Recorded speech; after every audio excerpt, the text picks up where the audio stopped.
Hello, it's Isabel again. So for this video, it's my grandpa's DNA test results from 23andMe. So I'm just gonna read them off, and then there's some parts with like regions, so I'll probably click on that. It's gonna take a second to load, so sorry about that, but let's start with his ancestry. I didn't get his health or anything. It was just, excuse me, all the ancestry things. And I think Neanderthal and the paternal line. He's also my grandfather from my mom's side, so my mom's dad. So starting with him, Joseph, 100%. European is 66.2%, which is a lot. He is Southern European, 47.0%. Spanish and Portuguese, 14.0%. Greek and Balkan, 13.8%, which makes sense because his grandfather came from Greece. And then it says under that Central Greece, Greece, and then there's another region which I clicked on before, and I think it's just like more Greek, like just all of Greece or whatever. And then Italian 2.3%. And then broadly Southern European, 16.9%. Northwestern European, 13.2%. And then under that is British and Irish, 6.6%. And then there's a regions, the United Kingdom, Ireland. It says Greater London, United Kingdom, County Cork, Ireland, and then 11 regions, which I'll click on so that way I can tell you. And then under United Kingdom, come on.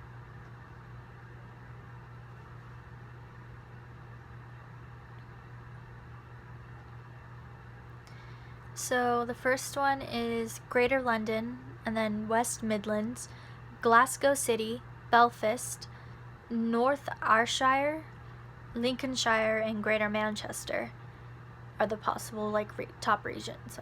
And then Ireland, County Cork, County Donegal, County Clare, County Wexford, County Dublin, and County Mayo. So those are the different regions for British and Irish. And then going back to the rest of the results. Oof. Come on.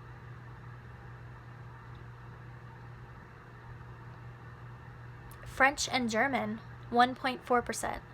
And then broadly Northwestern European, 5.2%. He is also 0.1% Ashkenazi Jewish, and then 5.8% broadly European. The next big category is East Asian and Native American. He is 27.8%. And then under that, Northern Asian and Native American, 27.6%. Native American, 26.6%. Broadly Northern Asian and Native American, 1.0%. Broadly East Asian and Native American, 0.2%. Next category is Sub-Saharan African, 2.8%. Congolese and Southern East African, 1.1%. Angolan and Congolese, 0.3%. Southern East African, 0.2%. Broadly Congolese and Southern East African, 0.7%. West African, 1.0%. Senegambian and Ghanaian, 0.8%. Broadly West African, 0.2%. And then broadly Sub-Saharan African, 0.6%. Next category, Western Asian and North African, 1.2%. Western Asian, 0.7%. Broadly Western Asian and North African, 0.4%. And then he has 2.1% unassigned. And then there's recent ancestry in the Americas, and it says Mexico and Central America, which makes sense. And I'll click on that. It's like Jalisco, Mexico, and then plus 9 regions, and the other ones are, come on. Sorry, my Wi-Fi really sucks. It takes things forever to load. Let's see. Okay, so the first one, Jalisco. I'm not really sure how to pronounce it. My grandma pronounces these names way better. So I apologize for any of the names I messed up. Michoacan, Guanajuato, Zacatecas, Mexico City, Durango, Nuevo León, Chihuahua, San Luis Potosi, and then Aguascalientes is the 10th one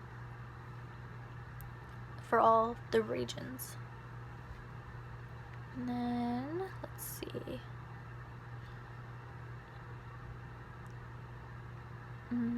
It also has like the timeline too, but I'm just not going to go into that right now.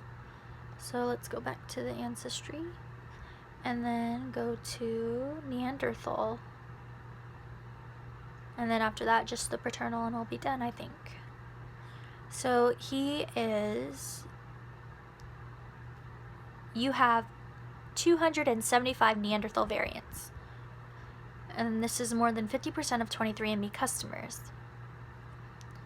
It only accounts for less than 4% of your overall DNA. Some of your traits may be influenced by having Neanderthal variants. 000. Less back hair, one variant found. You have one Neanderthal variant associated with having less back hair. And then height, one variant found. You have one Neanderthal variant associated with your height. So that's what he has. And then, is there anything else from that? Just kind of like a little introduction, but I don't want to go into that either. Let's go back, and then we'll do paternal, because we don't have his maternal, because his sister hasn't done it.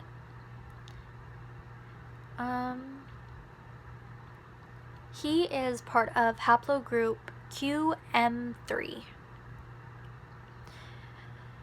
It says, as our ancestors ventured out of Eastern Africa, they branched off in diverse groups that crossed and recrossed the globe over tens of thousands of years. Some of their migrations can be traced through haplogroups, families of lineages that descend from a common ancestor. Your paternal haplogroup can reveal the path followed by the men of your paternal line. And what was it again? QM3? QM3 is relatively common among 23andMe customers.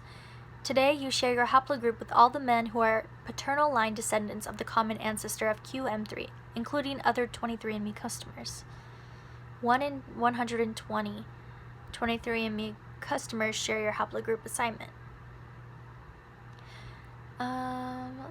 You share a paternal lineage with the Ancient One, a 9,000-year-old man from the Pacific Northwest. Crazy. And then I guess I'll read this if you guys want to stay tuned.